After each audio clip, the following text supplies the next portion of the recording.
I never imagined I'd be the one to propose something like that. Not in a million years. But marriage does strange things to your mind when you're starving for something you can't even name. Ray and I, on paper, we look fine. Polished smiles at dinners. Quiet evenings with the TV humming. But there was nothing underneath. No fire. No fight. No laughter that made my stomach ache. Just polite silence and the occasional brush of hands when we passed in the hallway. Mia moved in after her divorce. She was raw, shaken, but beautiful in that fragile way women are when they've been hurt. She always had this softness I envied, even as her world was crumbling. At first, it felt good to have her around, like filling a space I didn't realize was empty. She helped in the kitchen, folded laundry, talked to me while I soaked in the tub. For the first time in months, I didn't feel alone in that house. Ray noticed her too. I saw in the way he looked a little longer than necessary when she laughed. Mia came to me 5 days later. Her face looked tired,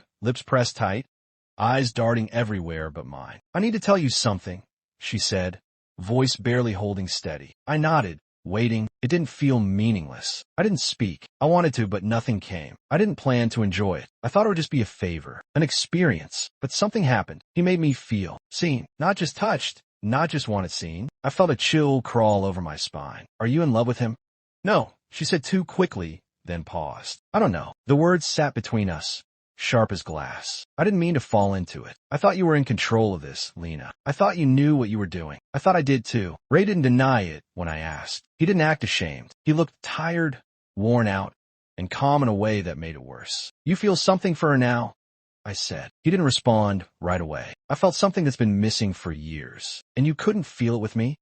"I tried," he said softly, "but it's like we've been walking in circles, waiting for something to wake us up. That night, something finally did. I could have screamed. I could have begged or accused or cried. But I didn't. I just stood there, nodding slowly, trying to make sense of what I created. Mia moved out 2 days later. No big fight. No final conversation. Just a quiet departure and an unopened envelope she left on my dresser. I didn't read it. I still haven't. Ray stayed. But everything feels like background noise now. We eat in silence. We sleep apart. We exist in the same house like strangers wearing our old lives like costumes. I thought giving her one night with him would bring something back to life. Instead, I lost both of them. Not in a dramatic, catastrophic way. Just little pieces at a time. I thought I could handle the consequences. I thought I was in control. But the truth is, I gave something away I can't ever recollect. The day came faster than I thought it would. No one mentioned it. No reminders. No checking in. It just arrived, quiet and loaded with weight. I didn't dress up. I didn't prepare anything. I just watched the clock and tried to breathe. I didn't see them go to the room. I didn't want to. I stayed in the guest room with the door closed and a knot in my stomach that felt too tight to be real. Time lost shape. Minutes dragged.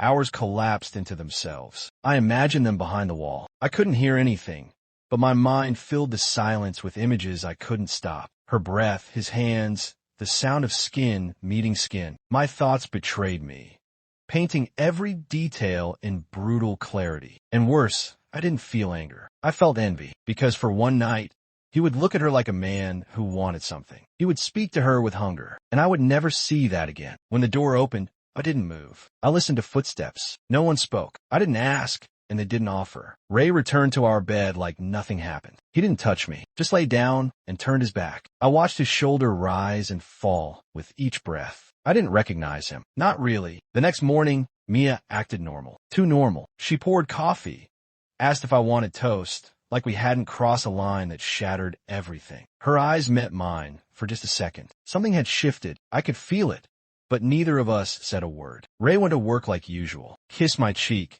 just a brush of lips that meant less than ever. I stood in the doorway after he left and wondered what I had done. I told myself this was my idea, my choice, and I had no right to feel regret. But I did. I felt it like a weight across my chest that wouldn't let up. I waited for the guilt to fade. I waited to feel relief, maybe some twisted sense of control. But all I felt was distance. Mia smiled less. Ray spoke less. And I, who had orchestrated it all, sat in the center of it, watching E. I waited 3 days before saying it out loud. Mia was sipping tea, her legs tucked under her on the couch, wearing one of my old sweaters. She looked calm, at peace. I wasn't. "I want to ask you something," I said. She looked up. "Sure. If I asked you to spend one night with Ray, would you?"